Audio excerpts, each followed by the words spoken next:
caranya terus begini.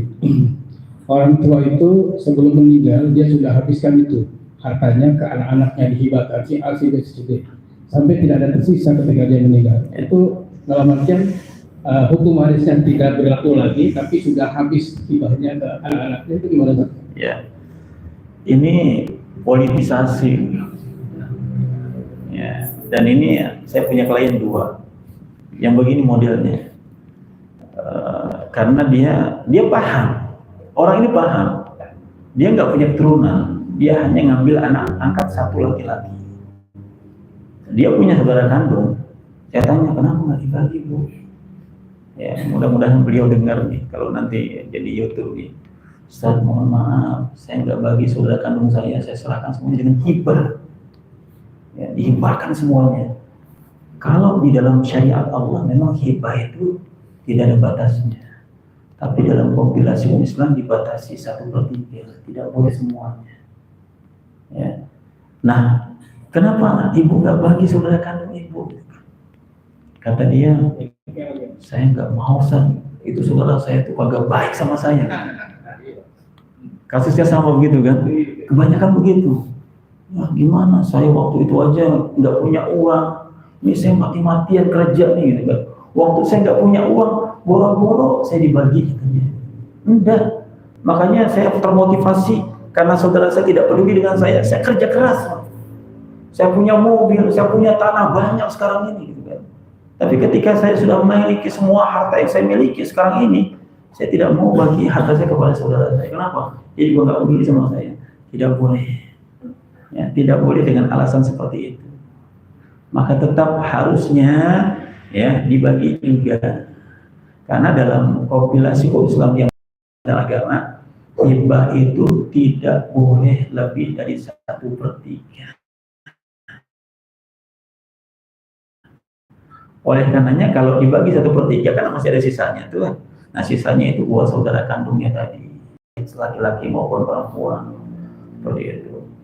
Nah masalah hibah ini ada hadis Nabi SAW ketika seseorang memberikan kepada anaknya yang lain tidak diberikan. Boleh nggak begitu? Secara hukum syariat Nabi melarangnya. Maka harta-harta yang dilakukan semacam itu harus dikembalikan lagi ke asalnya. Nanti dibagi hibah secara rata. Tapi ketika seorang ayah atau seorang ibu melihat dalam pembagian hibah tidak rata, artinya dia lihat nih dengan alasan bahwa anak ini lebih birrul walidaini kepada saya. Ya, saya tinggal di rumah dia yang merawat saya, adik-adiknya yang lain atau kakak-kakak ini tidak peduli. Boleh nggak semacam ini? Boleh. Karena ternyata dalam syariat dilihat seberapa jauh di antara anak-anak itu birrul walidaini. Kalau tiga-tiganya anak itu birrul walidaini kepada orang tuanya sama, maka orang tua wajib memberikan hibah sesuai dengan bagian-bagian sama. Tapi ternyata ketika ditelusuri, memang 2 anaknya ini kurang dekat dengan ibunya, nggak peduli sama ibunya. Yang peduli itu anak tengah-tengah nih. Bahkan kalau misalnya ibunya ini memberikan mendapatkan sakit atau merasa sakit, dia perhatian. Maka bolehkah seorang orang tua memberikan harta lebih hibah kepada anak yang ini? Dibolehkan. Jadi nilai birrul walidain itu menjadi alasan seseorang itu boleh untuk mendapatkan harta hibah lebih daripada saudara-saudaranya.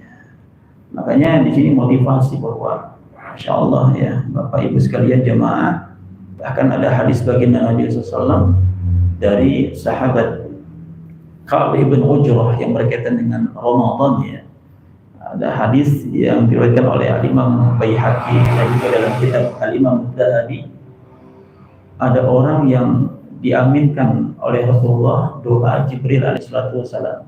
Ba'udan man adraka Ramadan falam yughfar lahu. Ada orang yang datang, dia ada dalam bulan Ramadan, dia tidak mendapatkan ampunan Allah. Mudah-mudahan kita yang melaksanakan i'tikaf ini mendapatkan ampunan Allah Subhanahu wa taala.